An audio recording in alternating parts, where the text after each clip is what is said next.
আমরা গণতান্ত্রিক একটি দেশে বাস করার জন্য সংগ্রাম করিনি।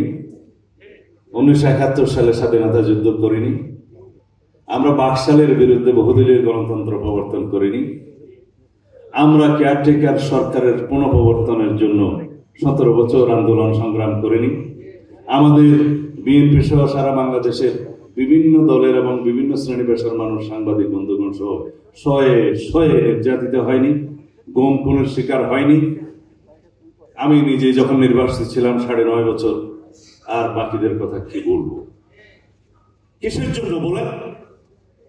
একটি গণতান্ত্রিক ভাবে নির্বাচিত সরকার প্রতিষ্ঠার জন্যই তো, ভোটাধিকার প্রতিষ্ঠার জন্যই তো, বৈষম্যহীন একটি সমাজ প্রতিষ্ঠার জন্যই তো, একটি শক্তিশালী সাংবিধানিক রাষ্ট্র পাওয়ার জন্যই তো, আমরা আমাদের সমস্ত গণতান্ত্রিক অধিকার ফিরে পাওয়ার জন্যই তো আমরা রক্ত দিয়েছি, সংগ্রাম করেছি, অবিরাম আমরা নির্যাতিত হয়েছি, কারাবাসে গিয়েছি, আয়নাঘরে গিয়েছি। কিসের জন্য?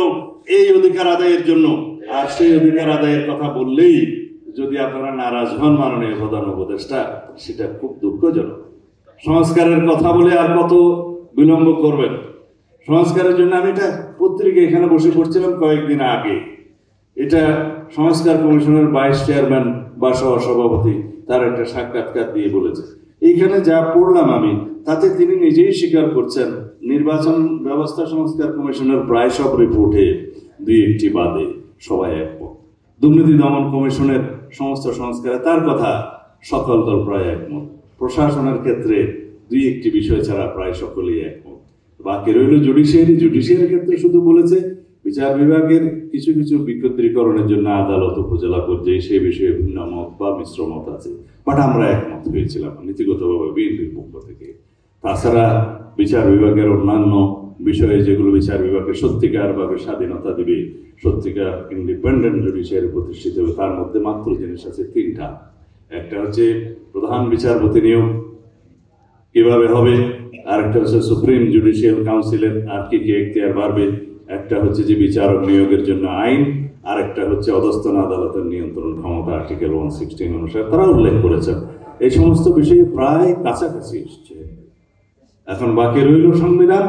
ওনারা যা চান শুনে রাখুন মাননীয় সংস্কার কমিশনের নেতৃবৃন্দ, ইনক্লুডিং মাননীয় প্রধান উপদেষ্টা।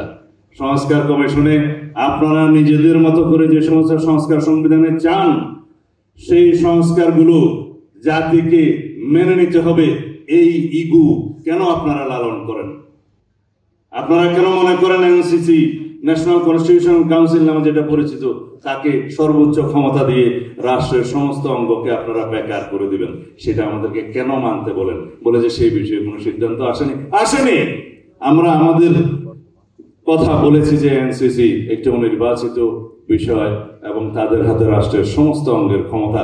কোনো একটা সময়ে যখন সংসদ থাকবে না, সেই সময়ে তারা যখন এক্সারসাইজ করবে, তাকে 4 জন, তার মধ্যে প্রেসিডেন্ট একটু ইনডাইরেক্টলি নির্বাচিত, বাকি সবই অনির্বাচিত, তাদের কাছে আপনি পুরো রাষ্ট্রের জিম্মা দিয়ে দেবেন। তারা এই সমস্ত আরো কিছু কিছু অভিনব সংস্কার প্রস্তাব নিজেরা দিয়েছে।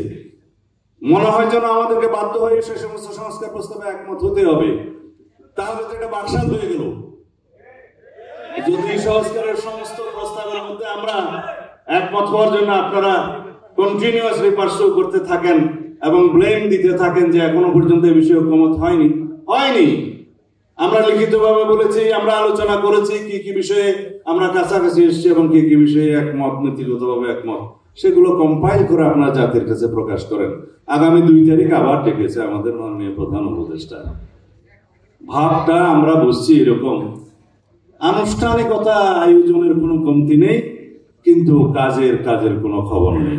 For more updates, follow us on Facebook, subscribe our YouTube channel, get the latest update on www.daily-sun.com.